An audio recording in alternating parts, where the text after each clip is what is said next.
Hello, welcome to Impact the World, where this week my guest is Dana Mrkich. Dana is an old friend of mine. We have known each other for about 15, 16 years now. And she's based in Sydney, Australia. And in all the time I've known Dana, she has been an author, a broadcaster, an intuitive writer, someone who is deeply interested in astrology and the astrology of these times. But her mission has always really been about helping people navigate the shift that we're in. So we talk very much about the astrology of 2020 to 2023 in the opening third of the show, and a little bit about how to deal with that and what's going on in the world. Dana writes wonderful monthly messages that you can find at her website, danamrkich.com. And if you are a regular viewer or listener to this show, we're an independent show. We're not sponsored. We do this all ourselves, me and my team. So if you do enjoy what we do and you want to help us reach more people with what we're doing, it means a lot if you subscribe, rate, or review, either on YouTube if you're watching or on any of the audio platforms that you use to listen to the show. Thank you so much for doing that. For today, enjoy this conversation with Dana Mrkich.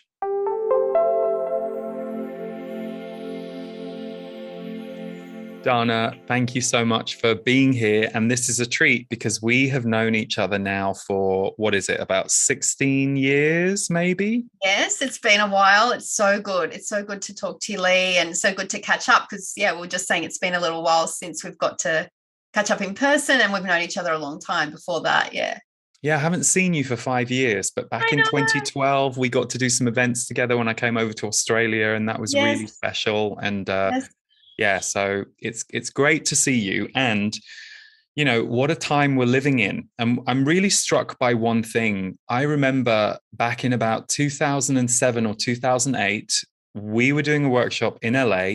You came and I think that was the first time I'd met you in person. Yes. And you had just published a book called A New Chapter. Yes. Which was, 10, 11, 12 years ahead of its time. You know what? So everybody's saying that lately. So that is when we met it, and I still remember that like it was yesterday. And it's so funny because, you know, there's that saying, an idea whose time has come. And so many people now are emailing me about this book, ordering the book. I think I've sold kind of more copies of the book over the last 6 months than I did previously, you know, in when it was initially launched, because really it's a book that was written for now. Little did I know when I was writing it that here we'd be living out really everything that I wrote about in a way, but little did I know it would be happening in 2020, right? And I remember you actually, and I can't remember what year it was that you were talking about 2020 with the Z's. And I remember people, when they heard that, might have thought, oh, my gosh, that seems so far away. What? No, by 2020, we'll be zooming around like the Jacksons and, you know, we'll have surpassed the shift. But actually, do you know what's really interestingly? Because I was wondering, how come the 2012 energy really felt like it hit in 2020, right? And it wasn't until 2020 that I found out that in the ancient calendar, which is to this day the Ethiopian calendar that the Ethiopian people still use, right? So it was the calendar that was prior to the Gregorian calendar. In their calendar, 2012 actually didn't happen till 2020. So I know, right? So if you, and for everyone listening now, if you go online and if you look up calendar converter, Ethiopian calendar converter, and if you go in and you type in a date, it will actually give you what date that is in the current ancient calendar, which the ancients used, okay?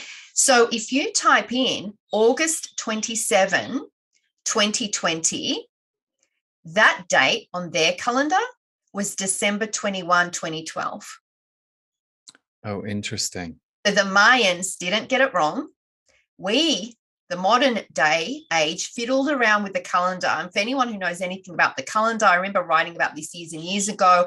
I remember that when there was the Gregorian calendar, the Julian calendar, and they fiddled around with it, and they wanted to make days, let's make this 30. And then Augustus wanted 31 days because Julius had 31 days. And we've fiddled around a lot with the calendar. So as you can see, if we're like, taking days out here and there and adding them here and there, we're going to get out of whack quite a bit as you go, hundreds and thousands of years. So the calendar that the ancient Mayans would have been going off, which would have been the ancient calendar, would have been that calendar. So they didn't get it wrong.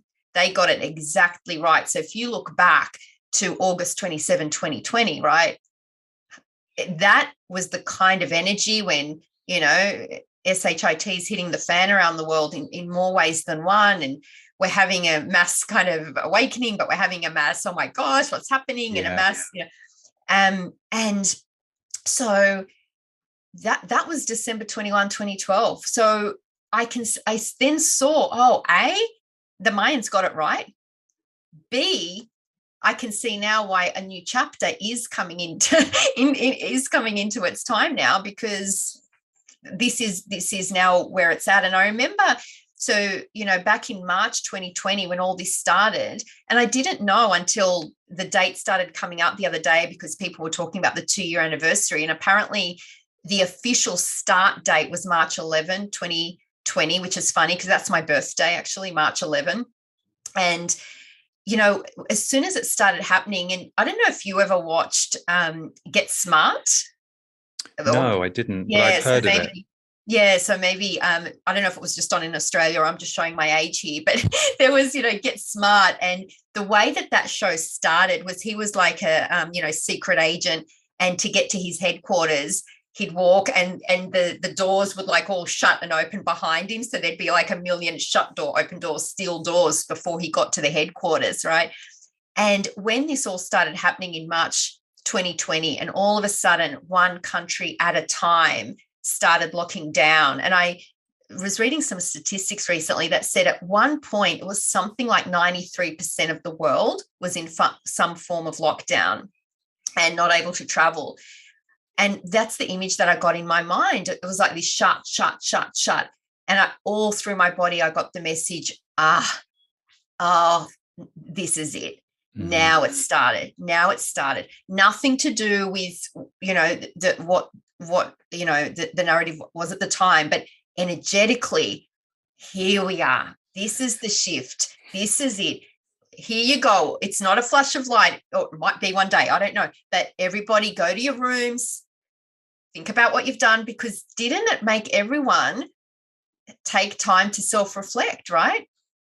Well, and stop. So I think the positive, and it's funny because the Z's were talking about how this is going to take people within themselves in a way that is ultimately going to be very important, needed, and powerful. But for many, and I would argue for all of us at some point, it's going to be deeply challenging too. And like you, I did a mid-month energy update, which I never do, for mid-March, because I just had this visceral feeling of the darkness is coming in. Like it, and I couldn't even explain it in those words at the time, but I just felt like, there's a lot going on right now, and it's more than what we're seeing or being told on the surface. And now I look at it and go, yeah, here we are 2 years later. You and I are recording this in late March, but I know this probably won't broadcast until a later point.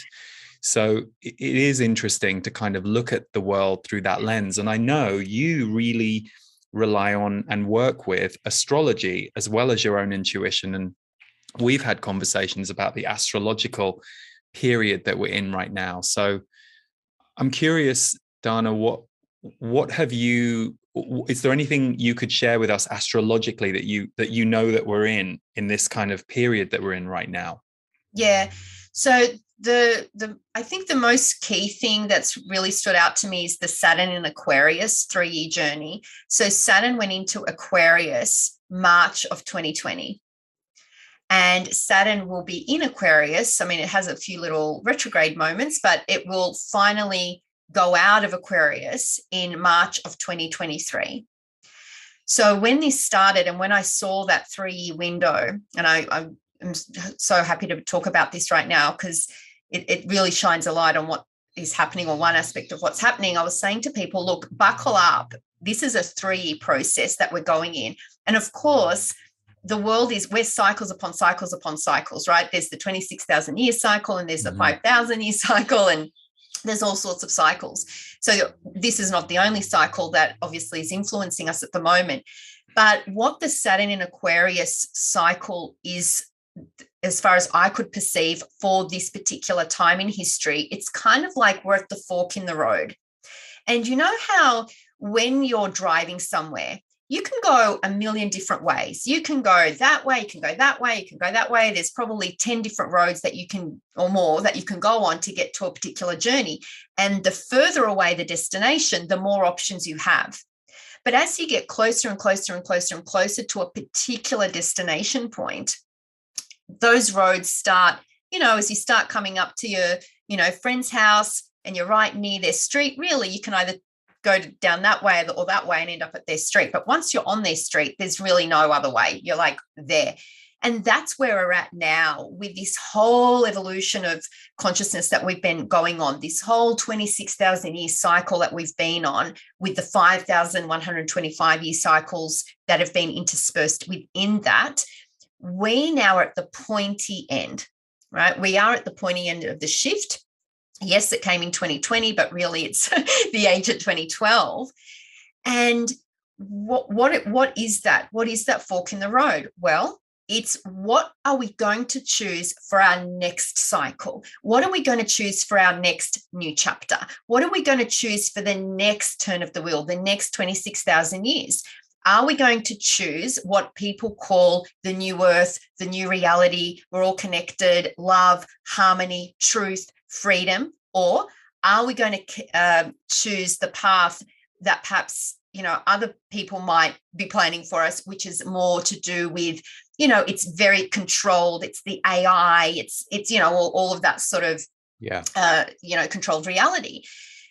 I personally feel strongly, actually, the choice has already been made. I, hand on heart, 1,000% feel it is our destiny as a humanity to choose that option, that first option, where it's our destiny to move into a period of awakening where we're living as connected humans, united in love, in truth, in freedom, etc. That's just it's written. All the ancients wrote it. A plant grows toward the light. Human souls grow toward the light. That's just is what it is. But as we get to this pointy end, it's not like that. Can you imagine like two people who are racing and they've been racing for 26,000 years? You're not going to get to 10 meters before the finish line and go, oh, well, they're going to win. The light's going to win. We might as well give up. Let's go have a coffee. No, they're going to go for it, and not only go for it, but go for it with gusto. So back to Saturn in Aquarius, every planet, every zodiac has a two sides, a light and a shadow side. So on the let's call it the light timeline, or the organic natural timeline, Saturn in Aquarius represents, so Saturn is, on the positive side of things, time to grow up, time to take responsibility, time to step into your adulthood. For anyone who's gone through a Saturn return, age 28 to 29, and again, 56 to 58, time to step into a greater sense of sovereignty. Is mummy and daddy still looking after you and telling you what to do? Or are you going to step up and say, you know what, I'm going to handle it. If I want something, I'm going to get it. If I want a house, I'm going to go and work hard. I'm going to go and save money. I'm going to be responsible and take responsibility for my responses. So we are all now, as part of our initiation into the new world, we have to go through that process. We have to go through it individually. We have to go through it socially. We have to go through it collectively. For some of us, and for some of you listening, if you have already been going through those sorts of things, those inner journeys for years and years, if not decades, you might find this process easier than some, but it's still not easy. It's still really, really heavy, and we can touch on that in a little bit. But for others, it's their first time that they're kind of having to have this confrontation with their inner, do I want to take responsibility, or kind of have I liked people telling me what to do? Then Aquarius, on the good side of Aquarius, on the positive side of Aquarius, is about humanity and freedom. So as we have this Saturn in Aquarius 3-year journey, it's like, okay, humanity, do you want to go on the freedom timeline where you're all united and, it's a little bit peace, love, and mung beans at the other side? But if you do, you're going to have to take responsibility. It's not going to be handed to you on a silver platter. There's not going to be a big flash of light in the sky that suddenly wakes you all up and you wake up and we're all, singing Kumbaya and holding hands. It's not going to happen like that. It might one day, if and when enough of us are ready, but not right now. Then the shadow side of Saturn in Aquarius is quite heavy. Saturn is restriction. It's control. And they're probably two of the biggest words we've heard for 2 years, right? Restriction. So Saturn is that heavy blanket. It's the dominating father. It's the I'm telling you what to do. I want to go out. No, you can't.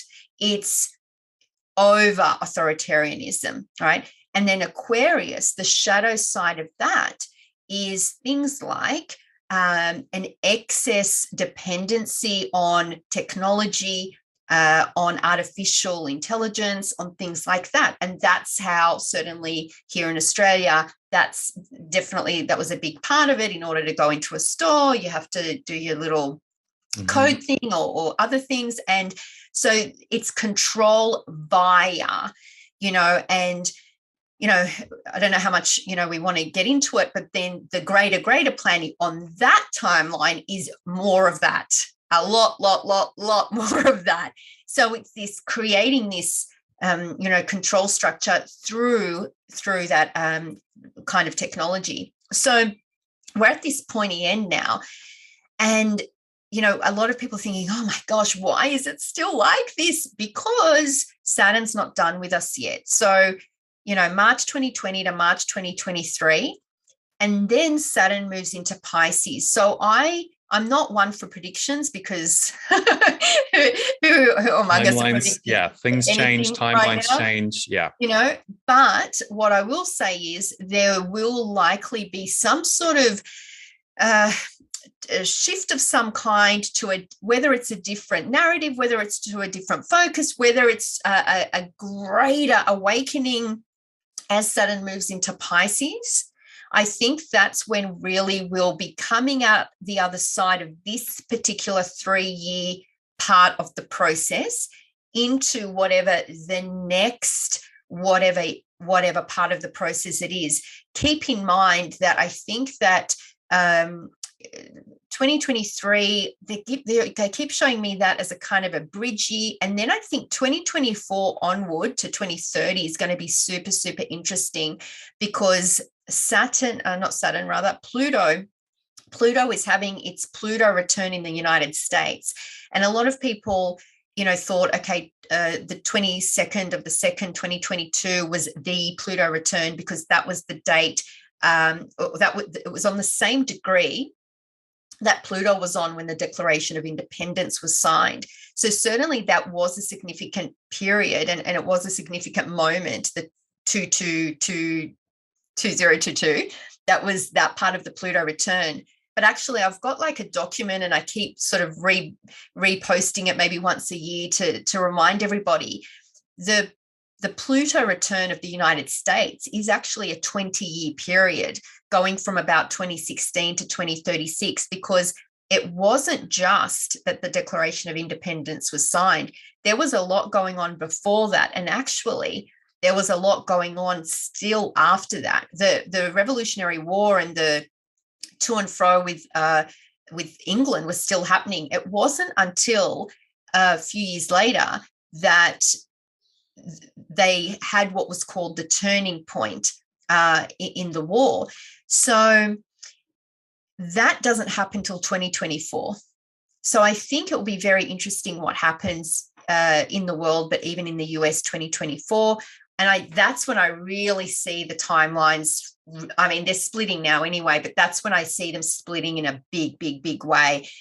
The interesting thing is, the more that and I've kept saying this for the last 2 years, the more that you repress people, the more that you push people into a corner, the more they push back. And the greater the push, the greater the pushback. So ironically, the last couple of years of restrictions and control measures inadvertently have served to awaken more people than I kind of feel like all of us light workers have managed to do over decades, all put together, right? Is that your experience and observance? Yeah, and it's interesting. Not too surprisingly, I've been doing a lot more channeling the last 2 years because they've really been coming through in a stronger, louder way around all of this stuff. And they talked about the importance of. It's almost like we have to go further along on that timeline for more people to see it, to get it, to really understand. Because I understand why people. None of us really want to believe some of the stuff that's going on on the planet. That's not a comfortable awakening to have, having gone through that myself 13, 14 years ago initially. But also, I think the confusion in the world that is so overwhelming to already overwhelmed people and fried nervous systems and loss, and it's kind of the perfect recipe, the perfect storm. But the Z's, my guides have said, this is going to get worse, but as it gets worse, more people are going to see the truth. And, you can't actually trap or remove the soul of free will, which is the other timeline agenda. So it's like you, it's interesting though with the dates, because they'd always told me that 2017 to 2024 were going to be very intense years. And they started saying that from like 2014. And I was always like, I don't know what that's going to look like. They've always said 2024 is the end of this phase. And then there's a beginning of something else. So like you, I think this is the tricky thing with energy. You can feel the truth of energy, but you don't know how the energy is going to take place in form or show up in detail. So I'm as curious as to how it's all going to continue to play out as anybody. But the 2024 date has been constantly referenced by them as in a way, a breaking point with kind of what we're all being driven towards. Yes, yeah, I get the same feeling, and I actually feel, when I feel into 2024, I don't know about you. You tell me how you feel, but I almost get like a relief and a release. So, just in case anyone's listening to us going, oh shit, I actually feel really good about it. I think, oh God, finally. And I feel what's happening now is we're coming up to that point already. Like the more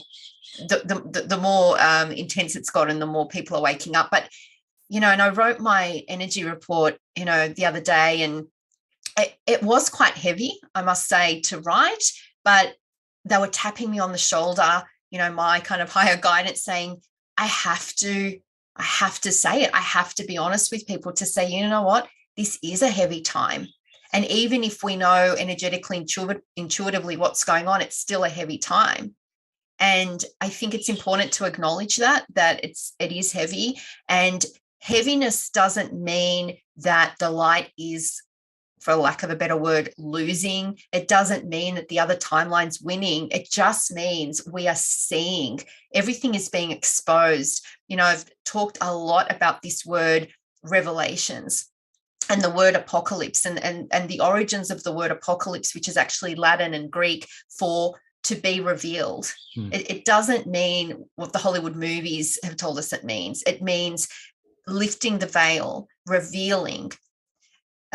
So that's what's happening now. And what happens, when you lift the carpets in your house, if you haven't cleaned it for a while, there's a whole lot of crap under there, and that's what's happening now. We're getting to see under the carpets. We're getting to see behind the veil. So it's not necessarily that things are getting worse. It's that that which is not nice, it's just being exposed. It's being revealed. We're getting to see it. And as awful as it is, we have to see it. We have to see it so that we can consciously choose to say no to it. Because otherwise, and as I was mentioning, as we had a little chat before, for everyone who's done their inner work, you have to, do your inner work and clear your inner child stuff so you don't keep repeating the same relationship pattern and don't keep, attracting the same sort of person into your life. But likewise, we have to do that as a humanity. We have to do that socially. We have to do that by looking at the external world and seeing, even if we don't want to look, seeing maybe what we're being told versus what may or may not be true. We have to see that, because otherwise, if we don't, we're going to risk continuing to repeat societal patterns, social patterns that don't belong in our new world anymore. It's like a cutoff point, and maybe that's the 2024, like that's it. You have to have decided by then which way you're all going as a humanity, and you can't take that pattern with you. I say to people sometimes, and you've probably experienced the same with all the clients you've seen, quite often just before someone's about to meet their soulmate or their life partner, all of a sudden all the exes will come out of the woodwork. I'll never forget, just before I had that very, even though I'd known Christian many years before, but we didn't see each other for about 14 years, and then reconnected when I was like 34. Just before that, oh my gosh, almost every ex I'd ever had, I got a text, I got a phone call, I bumped into them, and it's this moment of, hang on a minute, what's going on here? Yeah. And a lot of the time when people are trying to clear or heal an issue, they'll say, oh my gosh, have I done something wrong? Because I've tried to clear my money issues and I've suddenly got 10 bills. I've tried to clear my relationship issues and suddenly I've got all these guys who are like my exes, meeting me and calling me. And I say, no. That's not an indication that you're on the wrong path. That's an indication you're on the right path. And it's that last bit of clearing. What do you choose? Do you want to choose something new, or do you want to keep saying yes to this old stuff? Right? Have you learned I'm worth more? I deserve better than this. And I think that's also what's happening as a society with all of this darkness coming up and being revealed. It's, what do you want? Do you want to choose this? Because we're showing it to you, right? We're showing the level of control or censorship or domination or whatever it is. And so we have to be sovereign, going back to that Saturn in Aquarius. We have to be sovereign. And again, it can't be, we're not allowed to get the flash of light until... Or the spaceship.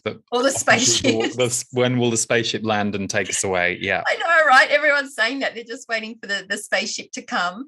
We're not allowed. I'm not saying it won't ever happen, but we're not allowed to have it until we have connected with it within us. Just like we're not really allowed to have someone external save us, even in a relationship, until we've really connected with our self-worth and self-value and self-love, and then we can attract that partner who sees that in us and who brings that out in us even more. Likewise, we're kind of, not allowed to have the spaceship save us or the solar flash save us until we have connected with sovereignty within us and self-responsibility. And I'm looking at what's currently happening in the northern rivers of Australia, and the floods there, and got up to their roof, and I mean they were on their roofs and they were waiting for somebody to come and help them and save them. And by somebody I mean our official government and our official government emergency services, and they didn't come. And ultimately what ended up happening was they call it a civilian effort. They all just had to save themselves and save each other. And in the end, they kind of popped out of the tunnel after 10 days when a government official finally did arrive. And they said, actually, we're good, thanks. We actually don't need you. We're doing fine on our own. And so it's interesting how even amidst these disasters, it's showing us actually, we're going to create this new world, I think, more from a grassroots system. I see it circular, like a circular system, which is how it used to be back in the day in the matrilineal cultures, a circular system rather than that pyramid where the few dictated the many. And we could even call it a pyramid that goes back up the right way, but I don't even think it's going to be a pyramid anymore. I think it's going to be, just that round circular pool of community. When you see that I mean, even when we had the fires here in 2018, you saw that it was actually community that got everybody through. And then I think of areas that I've seen that have been devastated or really hard hit all around the world in the last 4 or 5 years. I think there is also that shock when that kind of event hits. And I saw it and heard it here a lot. People go, oh, where were the people who are supposed to look after us? And I think that's its own awakening moment for people. Yeah. So yeah. we know we're going to see more of those in the years to come. But you mentioned the circles and the matriarch energy. This makes me want to ask you about she fire, which feels very connected to me. So many years ago now, I want to say it was almost a decade ago, you created she fire? No, actually, I created it. I think I was in the process of creating it when I saw you. So wow. 2017, popped in to yours, did a bit of painting. Wow, it feels like it's been so long. God. I know. Time is crazy, right? Yeah. And that was the time, and I was trekking up. We were on our way to San Francisco. I was starting the master's degree in the women's spirituality and social justice. And what led me to that is it sort of did start. No, you're kind of right, Lee, because it probably did start a decade ago without me realizing it, because what happened was, when Jaxon was, say, a year old, we tried trying to conceive, a second a baby, and tried everything under the sun, just wasn't happening, didn't happen. And that ultimately, because of everything that I had to try, and I mean, you name it, we tried it, and I remember an acupuncturist was saying to me, you need to slow down. So I removed, I stopped doing sessions, and I stopped doing this, and I stopped doing my, 5 times a week workout. In the end, I said to her, if I slow down anymore, I'm just literally going to be on the couch doing nothing. And then I had a moment realizing, oh my God, I don't think my mind has stopped. Not so much. I've got quite a good handle on self-talk and that. I did Vipassana. I recommend that to anybody. I did Vipassana a good 20 years ago. So I am able to be in the moment. Which is the silent meditation, if anyone's not sure what Vipassana meditation is. Yeah. Yeah, it's just breathing. It's focusing on your breath like 10 hours a day. And it really is very insightful to give you an idea of just how often we go into our self-talk and mind movies. But that aside, I was quite good at being in the present in that sense, but I'm always thinking, planning, doing, I could do this, I could do that. So even though I wasn't necessarily seeing clients, I'm still thinking about everything. I'm thinking about the energies. I'm thinking about the world. And I realized, the degree to which I was running on masculine energy without realizing it, which I've got Mars on my ascendant. So that's probably that, right? But Mars doesn't just have to be the masculine energy. It can also be that, assertive and drive and let's go. And, there are different expressions of it. But what it really made me do is it made me ask myself a few questions about my feminine energy. Where's my feminine energy? What is going on there? Am I really practicing self-care? I've always been so devoted to my work, and not work as in work, but the work, like our mission, our purpose, humanity, getting us across the finishing line, taking us through the shift.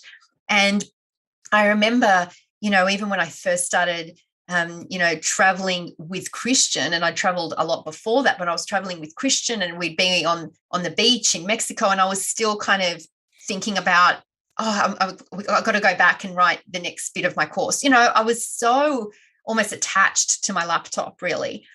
And that started a process for me. So that would have been 2014, say. So yeah, nearly 10 years. That would have started a process for me of going, what's going on here? I started going to bed earlier. I started detaching from the laptop. I started really practicing self-care, letting myself just be normal, like do fun things, be fun, be, I say, like I used to love watching Mork and Mindy, and I don't know if you know that show. And yeah. And how Mork, I think when he was born, he was older. And then as he got, on his planet, like Benjamin Button, you get younger. And I kind of feel like that. I feel like the older I get, the younger and lighter I get, because I feel like I was born so serious. And through that process of trying to conceive who we thought was our little girl, who we were so connected to, I mean, she was speaking to us even before we conceived Jaxon. I eventually realized after 4 years of trying to conceive her, I had to let her go. And I did a nice little letting go ceremony there. And I realized, maybe she was never meant to come earthside.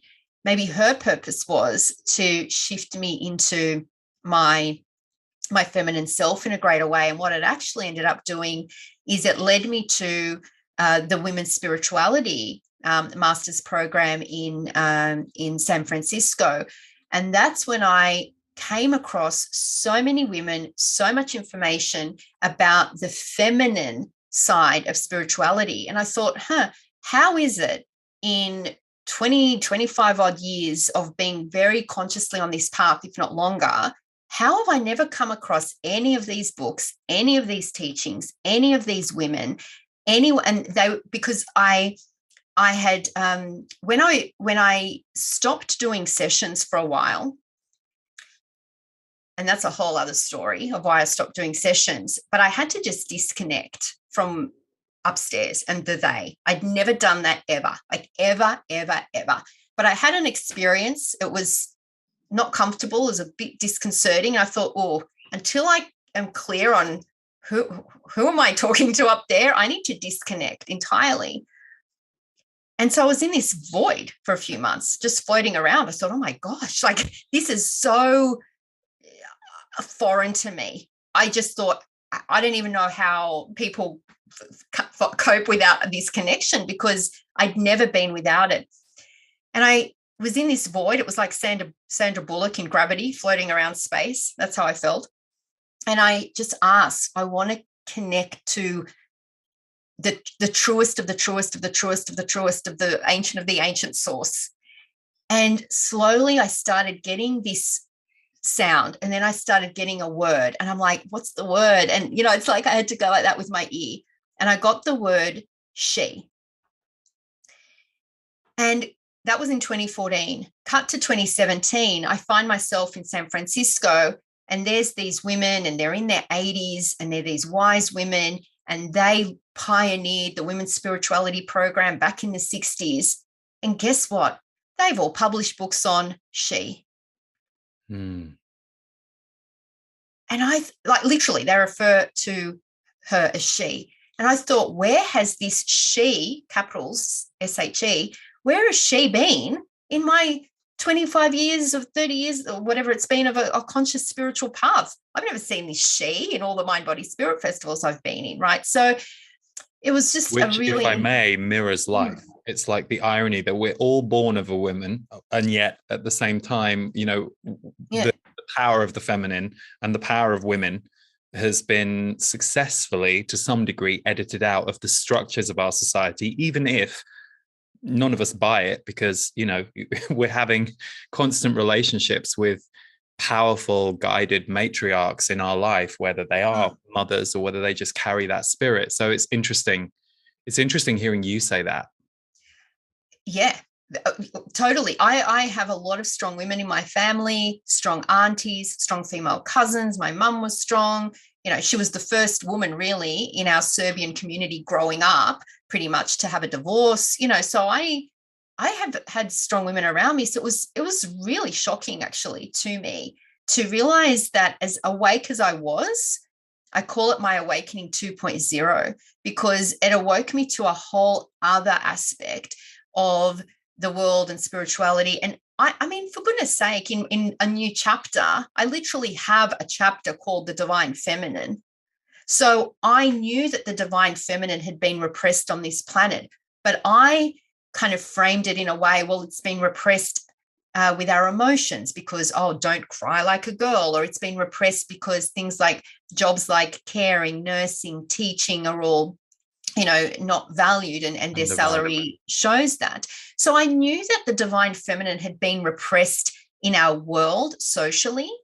What the shocking part was, I didn't realize the degree to which it had also been repressed in our spiritual movement.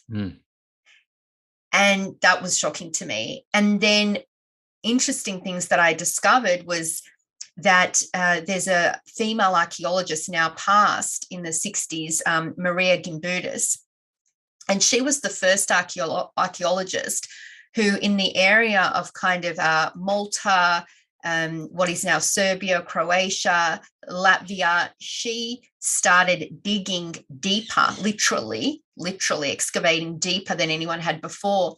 And what she found was evidence of matrilineal communities that had zero evidence of war. And they worked as a community. They were very much committed and devoted to the earth, to art, to taking care of each other, and everyone had their place and their role. They didn't call it matriarchal, they called it matrilineal, again, the circle. So that sent me on a little journey where I ended up writing what initially was the She Fire course. It was 13 weeks. They wanted to keep going, so I created a She Fire monthly membership where every month we came out with a new theme. Just recently, over actually the last month or two, I closed that after 4 years because I got to the point where we had nearly 40 themes and I can feel a new energy starting to come. So what I thought was, and that's such a wonderful library. So I'm now in the process of relaunching that as a She Fire library. So anyone who wants to access it, you can just pay a one-time fee and access it like a library. There's like almost 40 themes in there, workbooks, meditations, all on different She Fire related themes to do with our feminine energy. I mean, it's for anyone who wants to do it, women and men, and predominantly women have accessed it though, because it's women who usually tend to have issues, generally speaking, with certain areas, but certainly it's available and open for everybody and anybody. So that's become a She Fire library. So it was quite a journey, but it's one, like all of my work, that I had to live myself to then give birth to that program. And it'll be interesting to see what new energy is wanting to come out now, because I can feel it. Do you feel it sometimes, Lee, when it's knocking on the door? It's like, oh, there's something here. I think, is it a new little, and Sandy said to me the other day, is there a new little book in you? And I'm like, well, maybe. And, a book seems like such a crazy concept these days because, reality last week is so different to reality today. And reality in a couple of months might be completely different again. But we'll see. We'll see where Upstairs is wanting to take me next. Well, you'll just have to try and write another book that's 12 to 14 years ahead, Dana. That's how to do it. Yeah. And it will be a very important book for people in 2036. Yeah. So it's interesting, one aspect of your work that I would love to just take some time to speak about is, I'm familiar, because we're friends, that you have been doing a lot of work in the corporate field in the last couple of years. And it's not something you actively went after in a big way. And no. right before we started, that it has shocked you the places and the organizations that are bringing you in to teach mindfulness and all kinds of practices that will help their employees. I mean, that to me is a very interesting sign of the times. And as you yourself said, you're surprised you're the person that keeps getting asked for, because you would think that kind of organization would be a lot more fixed and a lot less willing to expand its consciousness. So I'm fascinated by that for you. Yeah, I am just as fascinated, Lee, let me tell you that, honestly. So, it started again, the feeling that I was just mentioning. I can feel when there's some new energy starting to tap me on the shoulder to say, we want you over here.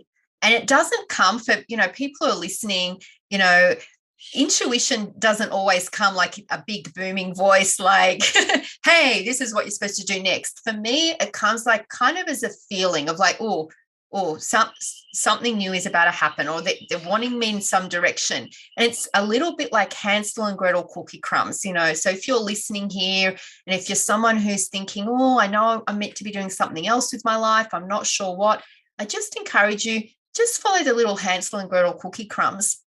And so it was 2019, probably about mid 2019. And I was saying to Christian, my partner Christian, I said, look, I feel that feeling again, like they're wanting me to do something else. And I kept thinking and thinking. And the original person, the original friend who actually reconnected Christian and I, so Christian and I, we knew each other back when I was, 19, 20, life happens, we all go separate ways. I didn't see him again till, I was 34, whatever year that was, 2007. And I went to a meeting with somebody who was at that time starting to offer things like meditations to corporates, and something tapped me on the shoulder to say, hey, how about you go do that? So that's back in 2007. I went and had a meeting with this person. As it turned out, that work lead never actually went anywhere, because I think at that time I was too out there for what he was needing to offer, because he explained to me now, later, like 14 years later, he said, you know what, Dana? He goes, back then we couldn't even use the word meditation in corporate settings. They had to use the word relaxation, right? But what he did do was we started talking about sweat lodges, and I had done sweat lodges, and he said, well, I know someone who's doing them. Long story short, that was Christian from 14 years ago. And here we are 14 years later, right? 15 years later now. So Michael's this little fairy in my life who keeps connecting me with my destiny every 14 years, it would appear. And so what happened was that work lead never went anywhere. And I thought, okay, obviously, he was just meant to reconnect me to Christian. But he popped up in my head again in 2019. And I said, I almost feel that feeling again, like I should reach out to someone like Michael who does that sort of thing. And Christian, who obviously had stayed in touch with him because they were friends, he said, he's still doing that work and it's going really, really well. And he's all over Australia now. And I thought, oh my gosh. So just as a little, Lee, it was just a little innocent thought of, I called him up and I said, look, Michael, if you ever need anyone to, do a corporate meditation here or there, right? I'm just feeling like maybe it might be the right time for me to go in. He said, yep, great. Sign me up. Off we go. Cut to March 2020. Little did I know. Obviously, someone upstairs knew where to put me. And next thing you know, I mean, that work, the holistic workshops for the corporate market, it just absolutely took on a life of its own, because all of a sudden, instead of, we're not allowed to talk about meditation, they had to.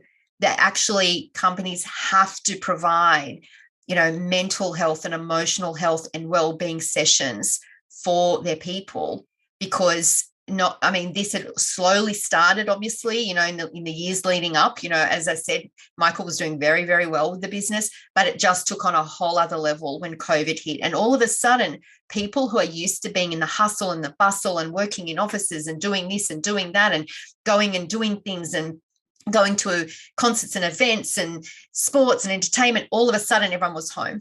And all of a sudden you're at home alone with your thoughts and with yourself and with your partner, who you actually may or may not get along with anymore, and your children. And it brought up a lot in people. So over the last couple of years, and it's certainly a lot of facilitators are doing this, not just me, but it's a wonderful holistic services group. It's on my site if anyone has a company and they think, oh, my company needs this. So, a lot of awesome facilitators are doing this, but I find myself in this position now where I'm teaching workshops like coping with change, mindfulness, gratitude, emotional intelligence, emotional awareness, self-care, work-life balance, all of those things to people in the corporate arena. And what I have really come to recognize is, yes, there is the corporate identity, the name of that company. And sometimes, I look at the names of the companies and think, oh my God, like this is so crazy that I'm here, right? But at the end of the day, it's just Sarah and John and Nancy who are working there. Exactly. People. They're all people. And all these people are mums and dads and aunties and uncles and sons and daughters. And they're just trying to get through this time And they don't have necessarily, some do have the luxury of having been on a spiritual path secretly in their private life, but some haven't. So for many, it's, an opportunity for them to have access to, these sorts of concepts that we talk about. And I've been very lucky, because at first I thought, oh my gosh, how do I talk about everything that I talk about without making it sound too nang? Because obviously we, present everything in a way that says, and backed by research, backed by studies. And little did I know, now I know, that over the last 20 years, there isn't a branch really of science called positive psychology. I had no idea. And so things like the benefits of meditation, the benefits of keeping a gratitude journal, the benefits of mindfulness, the benefits of self-awareness, emotional awareness, studies and research has been done on all of those things. So now everything that I've been talking about for 20 years, because out it came, I now am able to say, well, actually, there is a study that says that works. And there is a study that proves the benefits of that, which is really awesome, because a lot of people do need to hear that. They don't want to hear, well, who told you? Oh, they told me, they don't want to hear that. So it's wonderful that I am able to, get those studies and get that research and back it up with that. And it's been really wonderful. And I do like to present my work in a grounded way. And so it's kind of been the perfect kind of merging of all of my work. And I think at a time where it's really needed, something that I talk a lot about that I think people listening will resonate with is that, even though we're living in 2022, we are all still wired biologically like our most ancient ancestors. So we have this fight, flight, freeze stress response that happens when something happens that's out of our control, or when uncertainty is constantly happening. I mean, we can't even plan a birthday party at the moment almost, because everything's up and down and restrictions are on and off, and, so much is uncertain. So when we're living in that constant state of uncertainty, it triggers our fight, flight, freeze stress response. So people are needing soothing with that. How do they find their bubble, their eye of the storm? And so I feel like with all the work I'm doing, but particularly with the corporate workshops I'm doing, sanctuary space Zooms that I'm doing for people who've been following me for ages, with the work you're doing, I kind of feel like at the moment that's our role. Do you feel that? Like, it's not even telling them what's going to happen, but just helping them navigate these times in a way.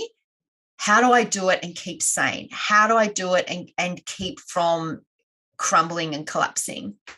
Yeah. And I think the beauty of when you learn, which I'm learning all the time every year, about increasing my own self-regulation. I think the more we learn self-regulation and balance, and the world is changing all the time, so we're all having to adapt and adjust, the less likely you are to accept or engage with things that throw you off, whether that's toxic relationships, toxic employers, someone else who's in a leadership position above you. So that's the thing. The more you get in touch with being and feeling centered, the more immediate you notice that you're off center, and you start to recognize the environments, the people, and the situations and scenarios that are out of alignment when it comes to balance. Or to kind of go back to what you said, the circles, that connectivity that's so innate to all of us. It's why nature is so good for our nervous systems, because you get back out into a world where those circles are in existence every single day. And in our man-made world, we've been steered away from a lot of that. So I love hearing this. For me, this is just one of many of the evidences of the rise of consciousness on the planet. But unlike the spaceship coming down and making everyone conscious, it actually does have to also come through our everyday environment. And that's crucial. I mean, that's actually more important than 30 people going off to have a an experience by themselves. The fact that more and more people are coming to understand their mental health is their health, their emotional health is their health, their physical health is their health. Like it's all connected. So yeah, I love hearing that. Definitely. Well, okay. Well, we've covered some ground, and it has been I mean, we could talk for 6 hours, I'm sure. And you've always got so many interesting things to say on different arenas. But thank you for taking the time today. And I think one of the things you and I have always crossed over on is the energy reports. So are yours still called reports, or mine used to be called forecasts, then I changed them to updates? What are yours called now? No, I'm just calling them monthly messages at the moment. I had the monthly visions for years and years and years and years. I actually looked back on my blog the other day because I thought, when did I start them? And I started the first monthly vision, I think it was like 2006 or 2007. And then I went through a little period there where I didn't do them. I sort of just did sporadic. I might have done 2 weeks in a row and then not one for 3 weeks, because the energies around that 2013, 14, 15 time were just so... well, they're always a bit crazy, aren't they? And now I have resumed a monthly message. I'm just calling them monthly messages. But yeah. It's funny because 2013, 14, and 15 was the period of years where I kept thinking I was going to quit doing my video energy updates. And I got through them. And then from 2016 onwards, thus far, I haven't wanted to. So we'll see. Yeah. I mean, I'm sure, nothing is forever. But no, I mean, it's interesting. I love the combination of, in this conversation, we've really gone from the intuitive to consciousness and awareness and seeing what's going on. And then really, I really love how you have spent that time working with the feminine energy. And I'm really thrilled that you're going to bring She Fire out in library form for people, because it's really needed, especially now more than ever. Yeah, I think so, because I think that we all need to get in touch with that, because I think where we're going requires not only on a personal level, people to be more in touch with just things like their self-care, but also in terms of the bigger picture, heart-centered leadership. Whether we're male or female, regardless of gender, regardless of sexuality, we need that heart-centered leadership. So yes, let's see where we all go, where we end up. Well, if I'm still doing a show like this in 12 years, I'll have you on to talk about the book that you're going to release in 2 years that has just become super relevant. And actually, it's so funny, Dana. Marty on our team reminded me this morning when I said, I'm speaking to Dana later. She went, oh, yeah, because you had her on your podcast back in 2013. And yeah, I had a podcast for a couple of years called One Golden World back in the day. I remember. Yeah. You were so inspiring, talking all about your home birth and what the process was. And but yeah, anyway, this has been great to connect with you. So thank you for coming on the show. Always good to see you. And for anybody who wants to connect more with Dana's work and find everything that she does, best thing you can do is sign up to her newsletter at danamrkich.com. We will, as ever, put that on the screen. We'll put the links to Dana's work in the show notes, and do check out her monthly messages, because it's always a beautiful blend of great writing, great intuition, great astrology, and great grounded world perspective. So love you, my friend. Thank you for being here. Thank you. Love you too, Lee. Thanks for having me on. Thank you. Take care. You too. Bye. Hello, I'm Lee. I'm an intuitive, a channeler, and for the last 18 years, I have been guiding people with their energy and their spirituality. I have been a lifelong student of boundaries, and I think most of us are. Boundaries used to mean to me putting a line between me and someone else, or saying no. And I understand the need for that aspect of boundaries. It's important, and to learn how to do that in a skilled, compassionate, heartfelt way is a practice and takes time. But the other side of boundaries is that it actually increases our connection to have boundaries. So the people that we're connected to in life and those relationships can become richer when we know where our lines are, and equally when we are able to respect their boundaries and to know what they might need. So In my masterclass on boundaries, we're going to take a full 360 look at boundaries. Not just the boundaries that you are perhaps needing to create in your outside world, but also how are we dealing with our inner world? Do we have boundaries around our time, our choices, the things that we're giving our attention to? Self-care and boundaries go hand in hand. When you sign up for the class, you will immediately receive a full channeled recording called Boundaries and Connection. This is something where my guides talk about the energetics of boundaries and how they're playing out in our life all of the time. I'm choosing to deliver boundaries live so that if you want to be with me for the live event, you can.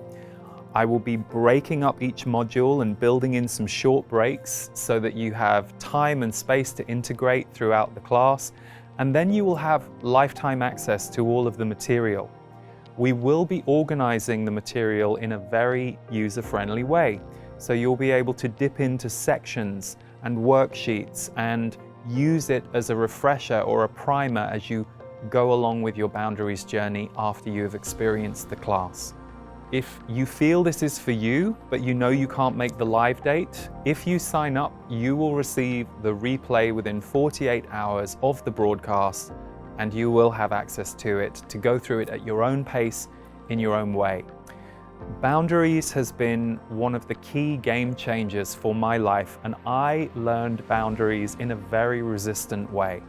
Like many, I thought that you shouldn't have boundaries, that if you really wanted to be open and connect with everybody, it wasn't good to have boundaries. And I learned the hard way that you can have boundaries that actually support deeper connection with others. It's a lot less chaotic, it's a little bit less painful, and so I'm going to share some of not only what I have learned with you over the years, but also having worked with people all over the world for the last 18 years on this theme and this topic. I wanted to give you an opportunity to take a deep dive into it in a way that can empower you for your life and for all of the connections that you're going to have in your life going forward.